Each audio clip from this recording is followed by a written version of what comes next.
What are we talking about today? We're talking about what women bring to the table. These young folks want to say, well, what you bringing to the table? What do women bring to the table? The man making the money, the man doing this. So what are you bringing to the table? I think it's scary when I hear a man ask, what does a woman bring to the table? It's like, what? Okay. Listen, I wrote down a few things just on a list of things. And this is only just a few things because we'll talk about this more in detail later. But I wrote down a few things that women bring to the table. Women are bringing hope to the table. And the reason why a woman is bringing hope to the table, because Eve is giving Adam some hope now. Without Eve, Adam didn't have no hope.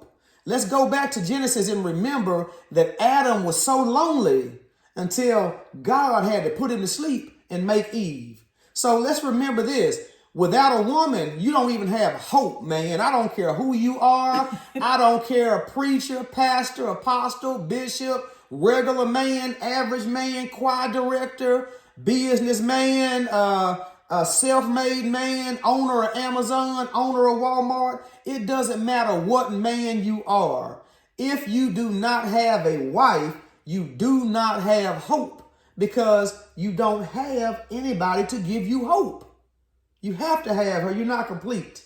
There's no way you can be that way. Adam was miserable. The Bible says that there was not a suitable helper for Adam. Right. Look up the word suitable. That means it's somebody that's for him. Somebody that is catered or that's designed for him.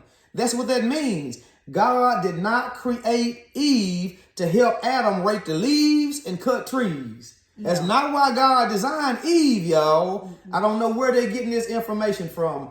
God did not create you to help me go outside and cut trees. Yeah, God, I didn't plan on doing that. God didn't create you to help me go outside and build a deck. God created Eve because Adam was what? Lonely. What is lonely? It is an emotional state that Adam was in. He was lonely. The next thing that women bring to the table, young men, is a future. If you do not have a wife, you do not have a future. Your wife gives you a future, something to look forward to. We're going to go on vacation by ourselves. We working to get a big mansion so we can live in it by ourselves. I'm going to go get a Bentley so I can drive around in it by myself. There is no future without a wife. So she's bringing to the table a future. Where I'm going to get my kids from. Where my son coming from with no wife. Right. She's giving me a future. Hello, somebody. Hello. Women bring determination, ambition, motivation, because now I'm motivated to go and try to buy a Bentley. I'm motivated to go and work for a mansion. I'm motivated to go and make all this money so I can take her on vacation and take my kids to Disney World and SeaWorld. Women are your motivation, and you're missing this. If there's no woman, guess what? There's no motivation. But the thing is, they are motivated because they are doing these things for a woman. But like you said, they're missing it. But they are doing these because everything a man does is tied to a woman. So men are doing these things already, but they're not even realizing that's what they're doing. Right. So we're doing these things. We're going to buy Jordans. We're creasing our pants at the cleaners. We're buying nice shirts. We're going to buy gold chains, jewelry. We're buying nice cars with rim on it because we're motivated and we're doing all this to get what? A woman. We're doing all this to get a woman in a relationship. Yeah. So what are you talking about? What is a woman bringing to the table? And so what I'm hearing you say is that a woman is pushing a man. A woman is motivation for a man. A woman is pushing a man to do better. The women are pushing a man to be great. Women are bringing everything to the table. If there was no woman, there wouldn't even be anything on the table because men would just be like Adam. We would just be sitting there isolated and saying, dog, God, how come you ain't got me nobody? I want somebody too. So now go ahead. No, I'm laughing because the other day we had a conversation about what the world would look like without women. Without women. And you were like, I don't even know if there'll be color. There would be no holidays. There would be. I was just like, are you serious? So give the audience a taste of what the world would be like without young women. men. Without a woman, wouldn't be no Christmas, wouldn't be no Easter, wouldn't be no Valentine's, no Mother's Day. There wouldn't be any holidays if it wasn't for a woman. None. Talk about the house. Men would not even do that. We don't care. Women are bringing everything to the table. Women bring everything. detail. Women bring the details. Yeah. If it was left up to a man, a house would be a plain house like the shape of a box.